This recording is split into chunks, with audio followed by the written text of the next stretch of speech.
All right.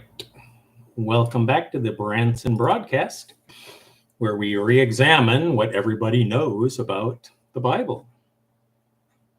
So let's see, if you ask an average religious person, or most people really, how do you get into heaven? They'll likely say something about being a good person, having your good works outweigh your bad ones. But where do we get this idea? It could be that it comes from the sacrifices of the Old Testament. The idea is that, of course, you sin, and so you have to bring an offering to cover that sin, right? That's why they call it a sin offering. Except that no, that's not how it worked. There is no offering that you could bring to cover, for example, adultery, murder, rebellion, and other major sins. The penalty for these was death, most often by stoning, I believe.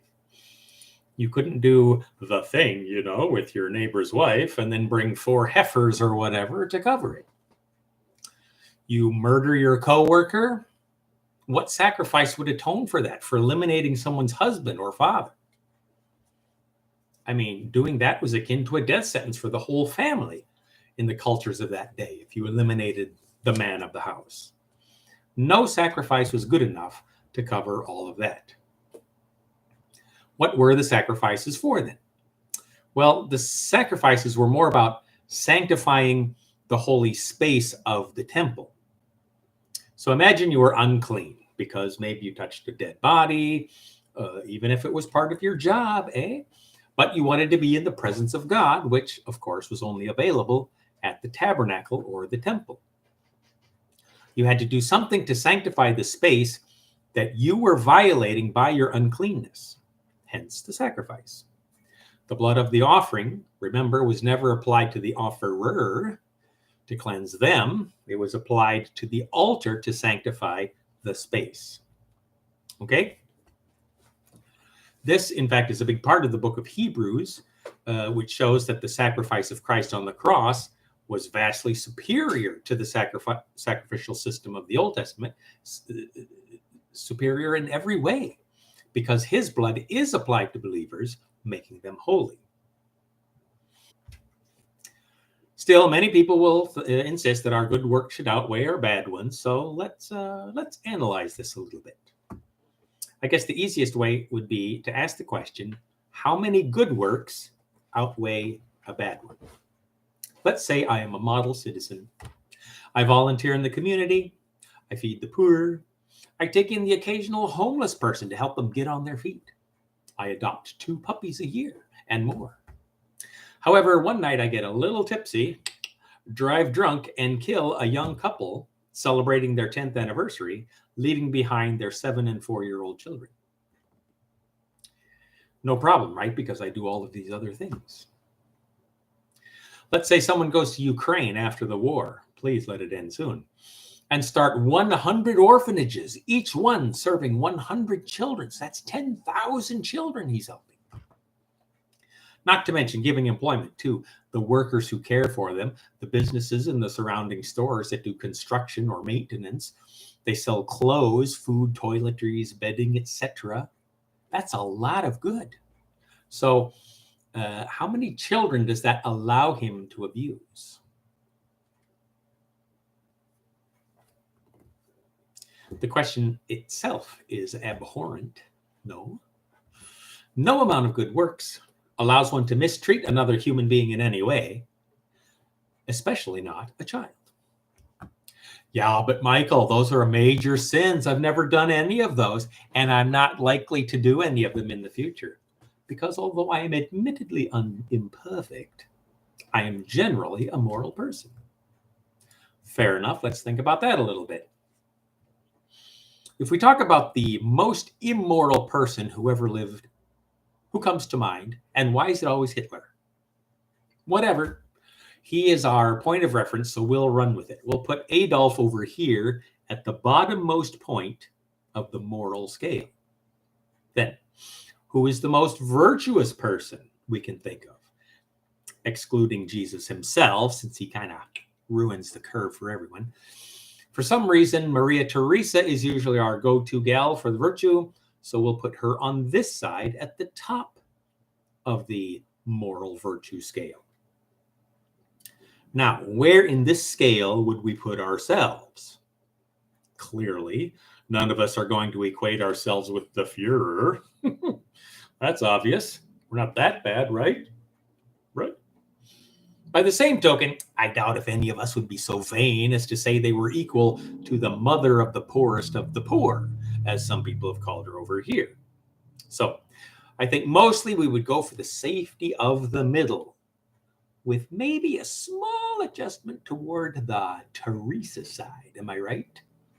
Anyone want to say they're more like Hitler than Mother Teresa? Anyone? Anyone? Bueller? No? I didn't think so. But in reality, it doesn't matter. Let's zero in on the middle. Now remember, in our graph represents every human who ever lived, not just the ones that are living now, the 8 billion. Every human that ever lived. I saw a website that estimates there have been about 100 billion people throughout history. It's a lot of people.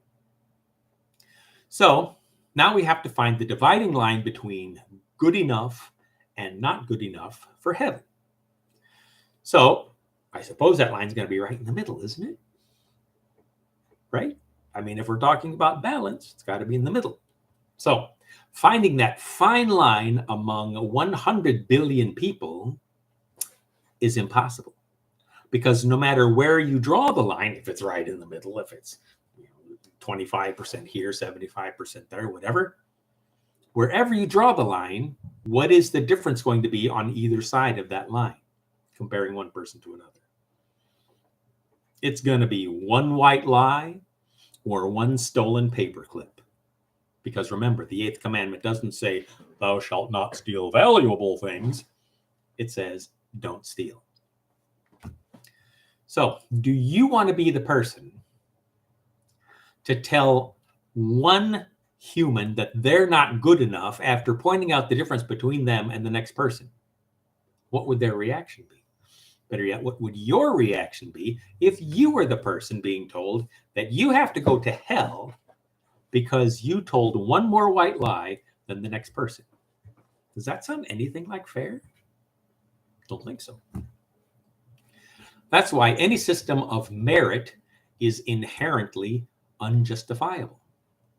In one sense, I suppose we could say that the system works on the outliers, the Hitlers, Stalins, and human traffickers on one side, and the Mother Teresa's, Florence Nightingale, doctors, and other salt of the earth on the other.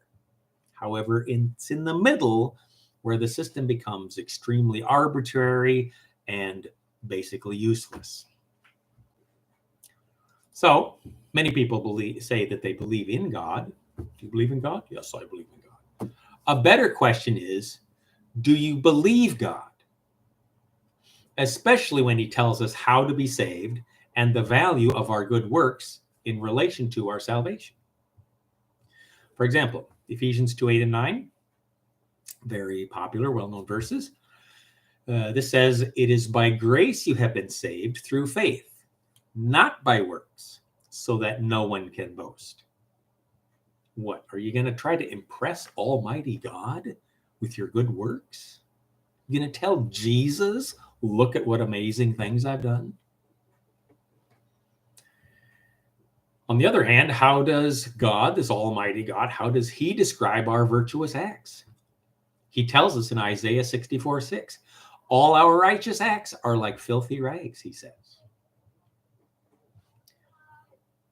So then somebody might say, well, of course, but that's why we go through purgatory, is to clean away some of those extra wrongdoings. Well, okay, but the verse doesn't say, by grace you have been mostly saved. Either Christ's sacrifice on the cross was good enough or it wasn't. Yeah, but in James it tells us to work out our salvation. Well, what he means is that he wants us to verify our salvation through our works. A believer who does not change his bad behavior in any way continues to, get drunk every weekend, doesn't try to help others, or otherwise doesn't show any fruit of the Spirit, this person will have a hard time convincing anyone that they are a true believer. True, only God is the judge. But I think he's looking too, eh? I think there will be greater condemnation for people who name the name of Christ, but are not true believers, not truly converted, not really interested in living out their faith with fear and trembling. If you truly are a believer, it will change your life in some way, and often in significant ways. So don't try to impress God with your righteousness, because you really can't.